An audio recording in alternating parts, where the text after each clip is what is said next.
Magandang araw po sa inyo mga ma'am, mga sir.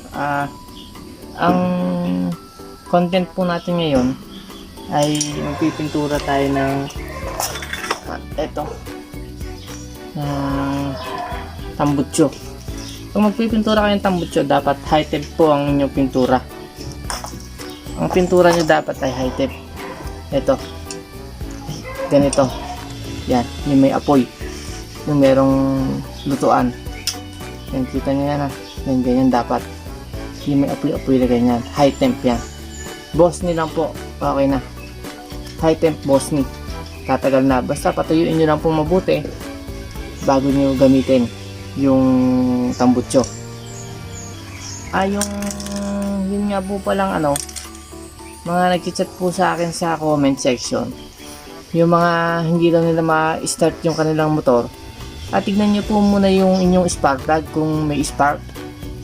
Tatanggalin nyo po yung cap spark plug. Tapos ididikit nyo po sa may malapit po sa makina. Para titignan nyo po kung baka mamaya wala pong kuryente yung motor nyo.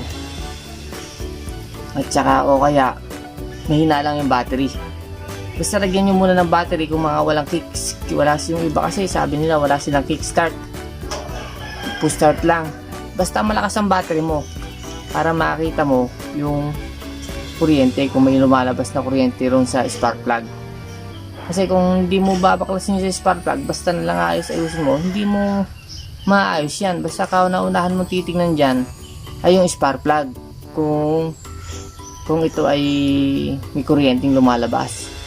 Pagka walang kuryenteng lumalabas, saka mo gagamitin yung nandito, yung switch dito, yung kill switch dun sa may dyan sa aking channel, yung video kong yung tungkol sa kill switch, para umandar agad yun. Tsaka mo ayusin muna ito. Pagka ayaw pa rin at wala pa rin kuryente, napagdikit mo na itong wire dito ng dalawa, magpalit ka na po ng CDI po na panglipan 110. Okay po yun, battery operated po yun. Nasa video ko rin po yan, hanapin nyo po sa video ko. Yung mga nagtatanong po na yan, mahirap po kasi kung mabagal po kasi sila mag-reply. Nag-chat ako, ang hirap, hindi pa nila masagot yung sinasabi ko na kung gumagana ba sa kickstart yung kanilang motor. Wala daw kick. Hindi ko rin masasagot kung ganon, kung wala rin kick. Kailangan mag-usap kami na mabilisan. Yung mag-chat sa akin, magre-reply agad ako, magre-reply agad siya, magre-reply agad ako para makita po natin kung ano pong sira. Kasi ang hirap pong manghula pagka ganun po, kasi kailangan po actual po natin itong gagawin. Pero kung sakasakali pong nandyan po kayo at andito po ako, pwede po kayo mag-chat sa akin din sa comment section. Kaya lang bilisan lang po ng reply para naman hindi ko po minsan nakakatulugan ko ganon, kakahintay ko ng reply. Ang hirap. Kailangan isa-isahin muna. Kailangan muna yung spark muna ng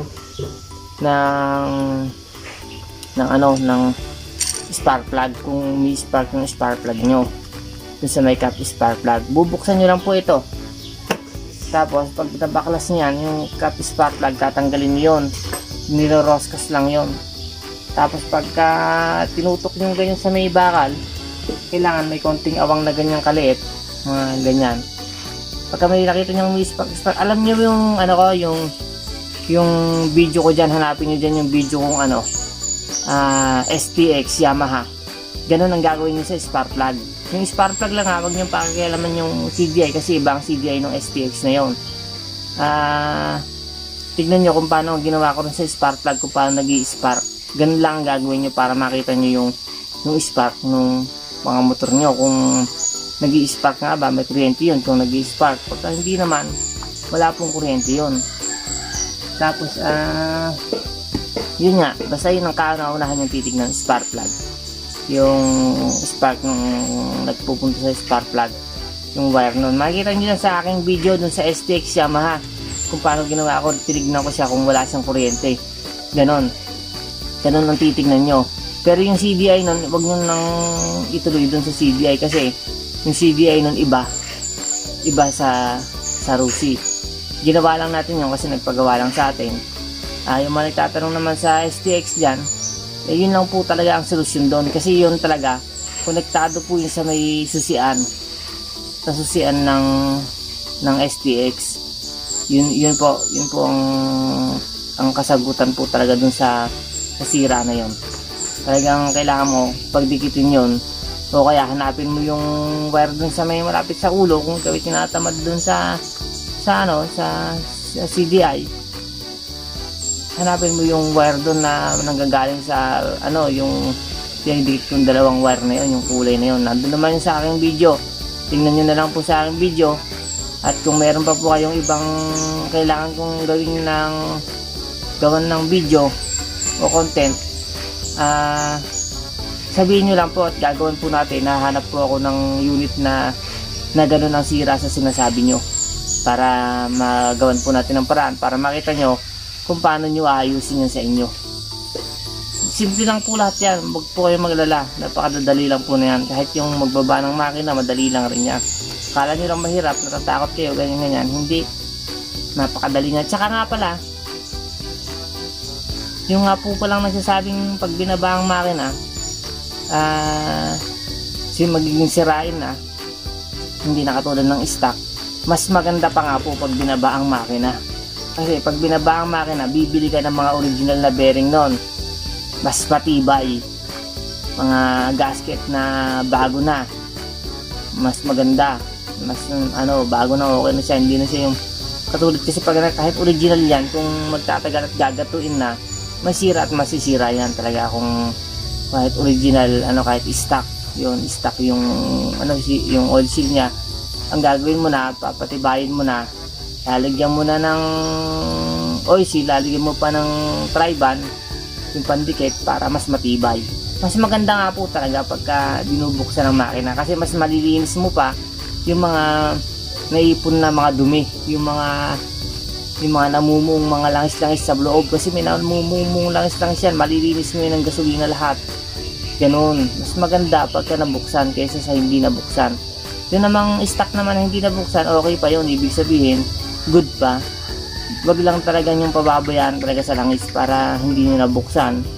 Kasi pagka napabayaan na sa langis, yun na, doon na magkakaumpisa yung namumung langis, doon na mag-umpisa yung pagka napabayaan nyo yun sa langis may kasi nasusunog yung langis mamumuo ngayon dun yun, babara ngayon sa mga butas. Tapos yun, ganun lang, napakasimple lang lahat. Huwag nyo pong pahirapan ng inyong sarili. At ngayon naman po, ang content po natin ay eto naman, yung tambutso natin, papagandahin natin. Sa pangit siya ngayon at puro kalawang, mamaya papagandahin naman natin siya. Okay, panoorin lang po natin.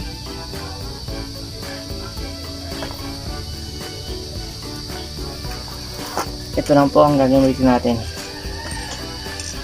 Okay. Mag-umpisa na po tayong magpintura. Okay.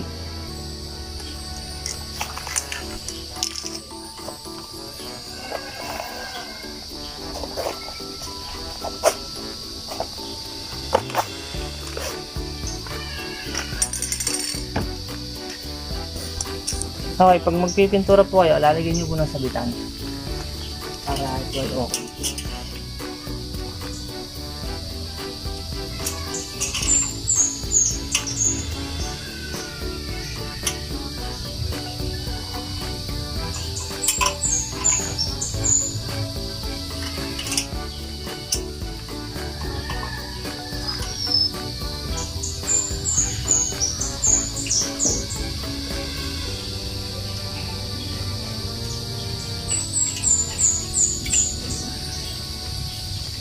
Yan.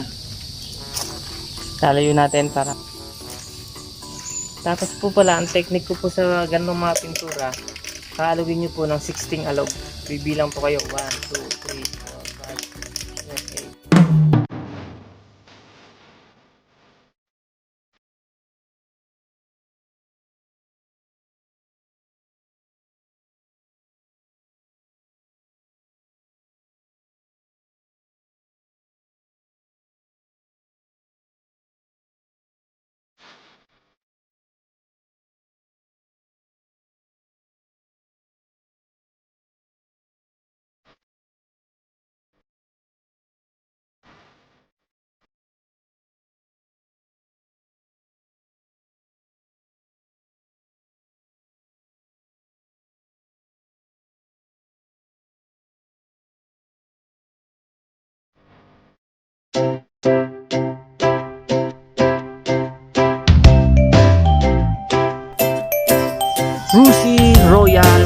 125 color yellow. Nakita naman po sa video, makinis, sariwa, walang gasgas. Nakita niyo po yung apakan, makinis po talaga. Pati po yung mga gilid po yan, panggilid, makinis, sariwa. Rusi Royal 125. Nakita niyo naman po kung gaano po tayo magandang gumawa. Sulit ang bayar po dyan. Rusi Royal 125.